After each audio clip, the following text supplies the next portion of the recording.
გამარჯობა მეგობრებო, პირველ ვიდეოში მინდა მოგიყვეთ იმის შესახებ თუ როგორ გამოვწრთოთ headline-დან ხუმრობები და შემდეგ როგორ შეიძლება რომ რაღაცა headline-ზე დაფუძნებით გავაკეთოთ 60 წუთიანი BT stand-up-ისთვის ან ვიდეოსთვის თუნდაც რომელსაც მე ან TikTok-ზე დადებთ, ან YouTube-ზე და ასე შემდეგ. პირველი headline-ი რომელიც ავირჩიე, ეს არის headline-ი რომელიც ძალიან მომეწონა, როგორც კი ვნახე და არის headline-ები, რომელსაც როგორც კი დაინახავ, ეგრევე ხვდები, რომ აი იქ რაღაცა ხუმრობა უეჭველი არის და თავისთავად არის ხოლმე რომ ეგრევე მოგდის რაღაცეები და მე აი არის ზოგი ხუმრობა ეს ეხა ამ შემთხვევაში ძალიან ადვილი headline-ია, მაგრამ არის ხოლმე ისეთი headline-ები, რომელიც აი ესე თქვა ტვინში გიღიტინებს და ზუსტად იცი რომ სადღაც რაღაცა არის იქ და მე ამასაც ჩავშლით ხოლმე ეგეთი ცოტა უფრო რთულ headline-ებს, საიდანაც შეიძლება რაღაცეების ამოღება, მაგრამ ეს არის ერთ-ერთი ყველაზე ადვილი headline-ი, რომელზეც შეიძლება ძალიან ბევრი რაღაცა ააგო და ჯერ დავიწყებ მაგალითით, რომელიც მე გავაკეთე ვიდეოც მედო ამაზე, რომელმაც ვერ გაკაჩა ვერც YouTube-ზე და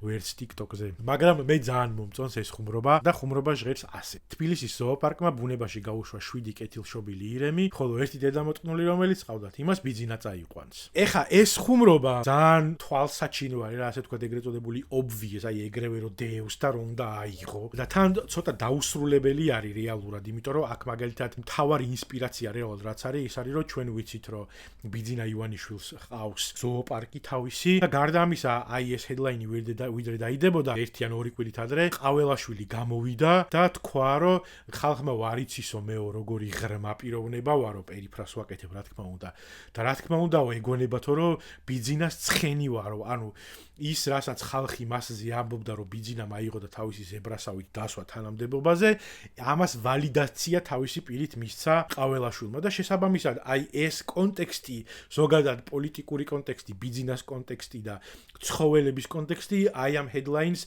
მაშინვე აძლევდა არეალს რომ აი ესეთი ხუმრობა მოფიქრებული იყო. ერთ-ერთი შეკრული რო იყოს ეს ხუმრობა ამ შემთხვევაში იყოს რომ იმას ბიძინა წაიყვანს და რაღაცა თანამდებობაზე დანიშნავს, თქვა პრემიერ-მინისტრად, პარლამენტის თავმჯდომარედ და ასე შემდეგ. ერთ-ერთი მეთოდი, როდესაც აი ესეთ headline-ებზე ვმუშაობთ და იქიდან გვინდა რომ რაღაცა გამოვიყვანოთ და კავშირები დავამყაროთ რაღაცა თემებთან და ამის მიხედვით აეწყოს ხუმრობა, მთავარი ფორმულა რა თქმა უნდა არის ის რომ იქ გაქვს რაღაცა setup-ი, ამ შემთხვევაში setup-ი არის ეს headline-ი და ამ headline-თან რაღაცა ისეთი უნდა დააკავშირო, რომელიც შინაარსობრივად შეიძლება ცოტა სხვაგან არის რა, ეხლა რეალურად მე კი ვთქვი რომ კონტექსტუალურად ეს გასაგები არის რომ თქვა ცხოველები და ბიძინა, მაგრამ აი თავად აქტი იმისი ხო, რომ ზოოპარკი იყო და ზოოპარკმა გაუშვა რაღაცა ცხოველები ბუნებაში, ძირიდაც არის ამ headline-ის ხო, ზოოპარკმა ცხოველები გაუშვა ბუნებაში. არაფერი ისეთი ამაში არ არის და მთავარი დაკავშირება ამასთან ხდება, ტვისტით დაკავშირება ხდება იმისი, რომ ვიღაცა არ გაუშვეს და თან აი ამ ცხოველების გაშვების ფაქტს უკავშირებ პოლიტიკას და შესაბამისად ეს გამოდის უკვე ხუმრობა. ერთ-ერთი მთავარი მეთოდი, როდესაც მუშაობთ headline-ებიდან ხუმრობის ამოღებაზე, არის ის, რომ რაც შეიძლება მეტი სფერო გქონდეს, ან რაღაცა მეტი რაღაცა გაგვახსენდეს, რომელიც აი ამ setup-იდან გადაგვახტუნებს გონებით სხვაგან აბსოლუტურად, ხო? ვარ ცხოველებთან, ვართ ბუნებაში და შემდეგი ნაწილი ხუმრობისა, ანუ punchline-ი ამ შემთხვევაში უნდა იყოს ის, რაც არაფრით არ უკავშირდება ბუნებას საერთოდ. ან რაღაც ზოოპარკს და იმ ზოგადად კეთილშობილურ აქტს, რომ გაუშვეს ბუნებაში ცხოველები. ანუ გვაქვს ზოოლოგია და აქედან გვინდა რომ წავიდეთ მაგალითად პოლიტიკაში, საყოფაცხოვრებო, მენტალიტეტი, ლიტერატურა, ნებისმიერი უკვე სხვა სფეროში გადაგვყავს რა. და როდესაც სხვა სფეროში გადაყავს, აი ეს უკვე თავისთავად არის ტვისტი, რომელიც გაძლევს იმის საშუალებას, რომ რაღაცა სასაცილო მოიფიქრა. იმისთვის რომ ესეთი დაკავშირებები, რა თქმა უნდა, ეხა უცებ შეიძლება რაღაცა მაგინთოს და ეგრევე მიხვდე რისი თქმა გინდა, როგორც აღნიშნე, ეს ხუმრობა და ეს headline-ი ადვილი არის კონტექსტიდან გამომდინარე, რომელიც არსებობს საქართველოში და ქართულ პოლიტიკაში, მაგრამ თუ გვინდა რომ ცოტა უფრო სხვაგან წავიდეთ და თქვა მაინც და მაინც იქნება სხვა headline-ები და სხვა ხუმრობები, რომლებიც ცოტა სხვაგან უნდა წავიყვანოთ, ამ შემთხვევაში ერთ-ერთი ნაცადი მეთოდი მინდა ხერხი იმისა, რომ მეტი არჩევანი გქონდეს რაღაცა სხვადასხვა ხუმრობებიდან და სხვადასხვა მიმართულებებით, რომელიც მე კიდე ცალკე გიხსნის ათას შესაძლებლობას რა. აირჩევ რაღაცა არსებით სახელს, ან ზედსართავს სახელს ამ შემთხვევაში და კეთილშობილი ირმები გვაქვს, ხო? ან თქვათ ამ სიტყვათა შეთანხმება, კეთილშობილი ირმები. და შეიძლება გაგვახსენდეს. პირველი, რა თქმა უნდა, როგორც აღვნიშნე, უადვილესი არის, რომ ანტონიმი შეთავაზო და თქვათ თუ არის კეთილშობილი ირემი, ეგრევე თქვა რომ არის დედამოწყნული ირემიც და მერე ეს ირემი რას აკეთებს, ან ამ ირემს რა ბედი ეწია, ავიღოთ აი ირემზე. ვიწყებთ ფიქრს ირემზე რა შეიძლება გაგახსენდეს. და წერ ნებისმიერ სხვადასხვა ცხოველები გასაგები არის, იქ რომ თქვათ ირემზე რაღაცა ცხოველი გახსენდება, მაგრამ იქ თქვათ შეიძლება რქები გაგახსენდეს, შეიძლება გაგახსენდეს შვილისნუკრის ნაამბობი. მე მაგალითად ერთ-ერთი თემა, რომელმაც ამაზე წამიღო, იყო და ამ შემთხვევაში დედამოწყნული ირემის თემა იყო. გამახსენდა მაგალითად სნეიპი, რომლის პატრონუსიც არის ირემი. ამის ნიადაგზე მე ავაგე პატარა ბითი, შესაბამისად აი ესე ჩამოვწერთ, დავждებით მაგალითად 1-5 წუთი ან 10 წუთი რომ დავუცმოთ იმას, რომ რაც კი გაგახსენდება ირემზე, ამას ჩამოყრი. ნებისმიერ არა მარტო ზოოლოგიიდან არა, როგორც აღვნიშნე, ნებისმიერი თემიდან 20 თეთრიანზე რო ირემი ახატია, ისიც ხო გაგახსენდა, ეგეც ჩაწერე. იმიტომ რომ მე მაგ 20 თეთრიანის ირემმა შეიძლება ვაფშე ახალი რაღაცა მოგცეს, როდესაც ფიქრობ იმაზე რა. და შესაბამისად აი ეს უამრავ სხვადასხვა თემას გიხსნის, როდესაც აი ამ მეთოდით მუშაობ. პირველი აი ეს რაც მინდოდა მე თქვა, რომ როდესაც ვიღებთ headlines, რაღაცა ამ setups, თავისთავად რაღაცა პირველივე რაღაცეები რაც მოდის, ესენი ძალიან კარგია, დაუცილებლად ამას ჩავიწერთ, შეიძლება ეგრევე მოგივიდეს რაღაცა საკაიფო ან რაღაც უადვილესი ხუმრობა, მაგრამ განვითარებისთვის გვჭირდება ის, რომ ჩამოვყაროთ რაც შეიძლება მეტი, რაც გაგახსენდება თემატურად ან იდეურად ამ ირემზე. შემდეგ გადადიხარ იქ მაგალითად კეთილშობილზე, ამ ზედსართავის სახელის ის აგაკ, ხო? მე სიტყვათა შეთანხმება, რომ კეთილშობილი ირემი იქ შეიძლება კეთილშობილი მგლები რას გააკეთებდნენ მაგალითად, ან კეთილშობილი დათვები რას გააკეთებდნენ მაგალითად, ხო? მოკლედ აი ეს არის ძალიან მარტივი მეთოდი და ფორმულა, რომლიდანაც ესე იღებ რა, ანუ რეალურად ესე გაქვს რაღაცა სიტყვა, რომელსაც ირჩევ, ან სიტყვათა შეთანხმება და რაღაცა განტოტებები არის, ანუ ამ განტოტებებზე ჩამოწერ აბსოლუტურად ყველაფერს, რაც გახსენდება და მე ამ სიას გადახედავ აი ამ ჩამოწერილს და იქიდან რაღაცა აგინთებს უეჭველი და გეტყვის რომ ოკეი, რაღაცა თემა. აი მაგალითად ერთ-ერთი რომელიც ვახსენე, ეს არის ირემზე გამახსენდა სნეიპი და მისი პატრონუსი და ამაზე stand-up ბითი დავწერე და ამას ეხა მოგიყვებით და ამასაც ჩავშლი მთლიანად ეს stand-up ბითი, როდესაც მუშაობ და რო წერ, იქ თავისით მოდის რაღაცეები რა. იქ თვითონ ხუმრობას როდესაც დაწერ პირველ draft-ს, იქიდან მე იქ გაძლევს შენ თვითონვე პოულობ და ნახულობ რომ აი აქ არის რაღაცა პატარა მომენტი, სადაც შეიძლება რომ ცალკე პატარა განშტოება გაუკეთო და სადღაც ჩაარტყა, როგორც იტყვიან, სად ჩაურტყა მაგ პონჩი და ესეთი წერტილოვანი დარტყმები გააკეთო. მე ვთქვათ ამ შემთხვევაში თუ რომელიღაცა წერტილოვან დარტყმაზე აგყვება აუდიტორია, იმაზე მიაყარო ფანჩები და ამ მეთოდით იმუშაო, როდესაც გამოდიხარ stand-up-ზე. ხო, ეხლა ვაგრძელებთ ტვისტი, რომელიც არის სნეიპი ამ შემთხვევაში. ეს ვამბობთ ან headlines და მე ვაგრძელებთ საერთოდ სხვა თემას, ანუ გადავყავს ლიტერატურაში, Harry Potter-თან. აქ თავისთავად delivery-ს აქვს ძალიან დიდი მნიშვნელობა.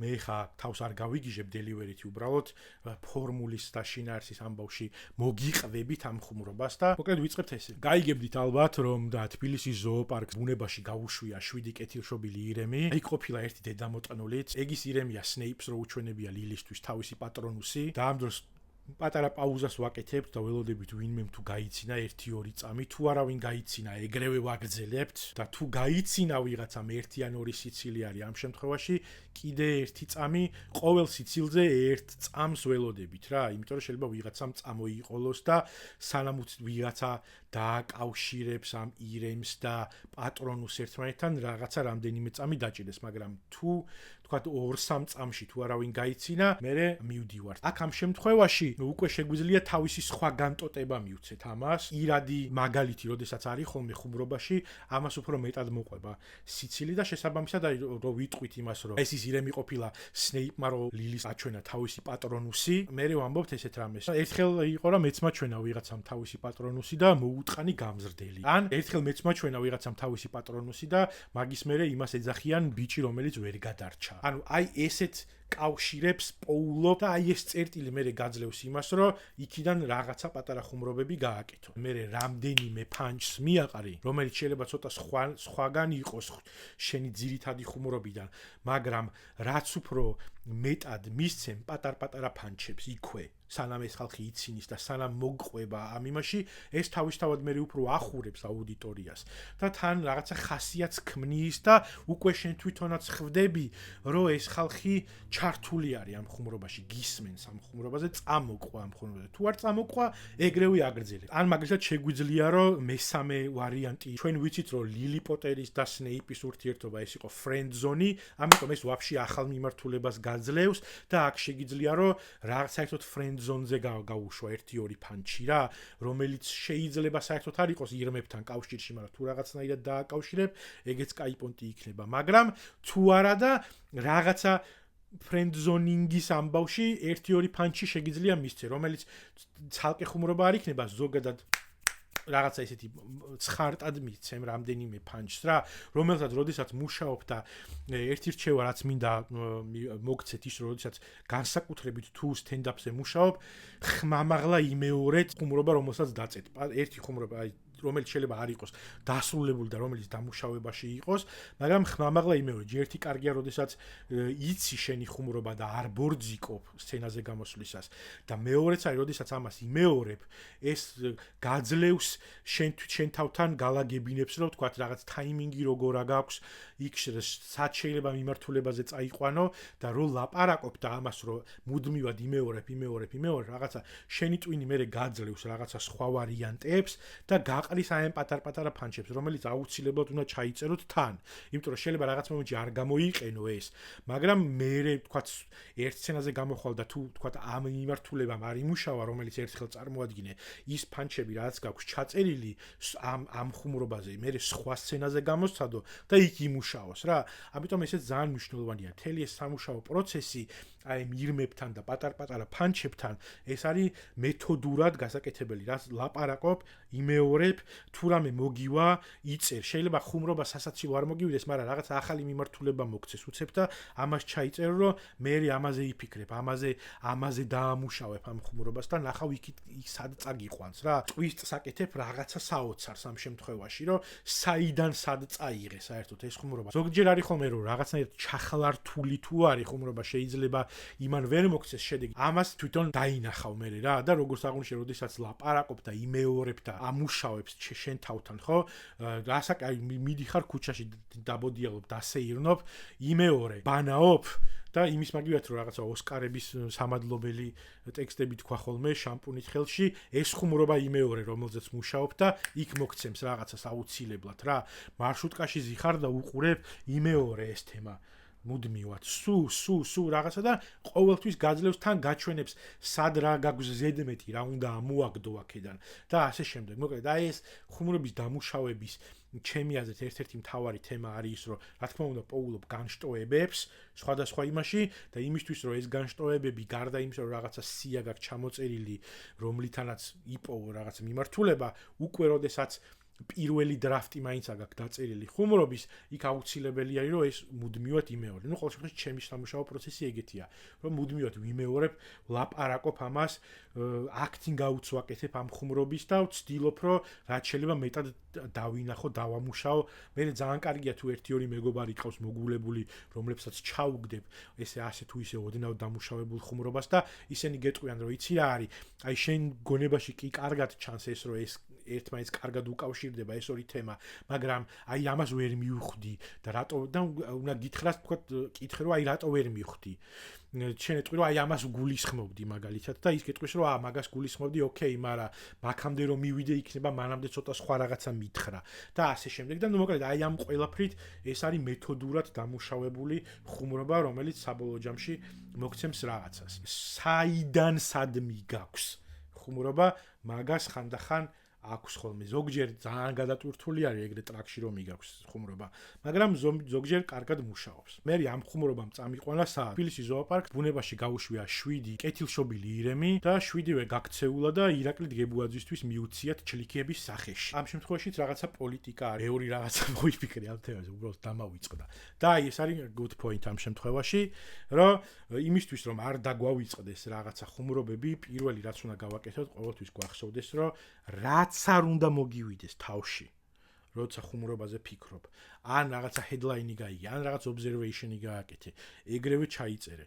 ტელეფონი ამოიღე, note-ი გახსენი, ჩაიწერე. ან მაგალითად voice message-ი ჩაწერე, ან მაგალითად შენ თავს Facebook-ზე გაუგზავნე voice-ი და ამითი ჩაიწერე, რომ მე რომ მიხვალ სახში ან სადმე ისეთ სიტუაციაში, სადაც გექნება იმის საშუალება, რომ ჩაიწერო ის რაღაცა იდეა, მაგის მიხედვით არ დაგავიწყეს, იმიტომ რომ ძალიან ბევრი შემთხვევა ყოფილა, როდესაც კარგი ხუმრობა მომფიქრებია და დამვიწყებია და ზოგადად ეხა ეს ორიგინალი რჩევა არ არის, აბსოლუტურად ნებისმიერი პროფესიონალი იუმორისტი პირველ რჩევას, აი როდესაც სამი რჩევა მოგვეცი დამწყებ იუმორისტებს რო კითხო, ნებისმიერ ბობოლა დიდ კომიკოს პირველ სამეულში აუცილებლად იქნება, რომ რაც მოგივა თავში, ეგრევე ჩაიწერე, არენდო შენს მეხსიერებას. ეგრევე ჩაიწერე, რამდენად მაგარი ხუმრობაც არ უნდა იყოს და რამდენადაც არ უნდა თვლიდე, რომ ესე იგი არ დაგავიწყდება, ყველა ვარიანტში დაგავიწყდება. იგი ცოტა გრძლად გამომივიდა ეს ყველაფერი და პრინციპი ჩემი აზრით გასაგებად ავხსენი. ხო და მოდი ესეთი პატარა სავარჯიშოც გავაკეთოთ მათ ვინც უყურეთ ამ ყველაფერს ბოლომდე და გაიგეთ ეს ფორმულა. კომენტარებში დავწეროთ მაგალითად ამაზე კეთილშობილი ირმები და ესეთი განშტოება თუ რამე სხვა განშტოება გექნებათ მაგპონჩი შეგიძლიათ დაწეროთ, მაგრამ აი მაგალითად ესეთი განშტოება მივცეთ, რომ კეთილშობილი ირმები გაუშვეს და ეხლა აპირებენ რაღაცა სხვანაირი სხვა ცხოველების გაშვებას რა. მაგალითად უსაქმური მგლები ან რაღაცა სხვაზეც არ თავის სახელი და სხვა ცხოველი რო გამოვიყვანოთ და ვთქვათ, რომ კეთილშობილი ირმები გაუშვეს, ეხლა აპირებენ რომ გაუშვან ესენი და ესენი რას გააკეთებენ. აი ამაზე ავაგოთ და მოდი აბა ვნახოთ რისი და რამდენის მოფიქრება შეიძლება ამაზე. მე თუ ვთქვათ ბევრი კომენტარი იქნება ან რა ვიცი 2 კომენტარი იქნება, მე ამაზე ცალკე ვიდეოსაც გავაკეთებ. თუ არც ერთი კომენტარი არ იქნება და გამაბანძებთ, it's okay, რა ვქნა ეხა. ჩემი რამიდის მე ვიჯდები და ვილაპარაკებ ესე იდიოტივით აქ თქვენი კითხეთ. Okay, მოკლედ აი მთელი ესეთი ამბავი და subscribe, like, share ან მითხარით რომ იუმორი ჩემი საქმე არ არის და წავიდე და ანეკდოტების შოუში გამოვიდე ხოლმე. იუმორინაზე თუნდაც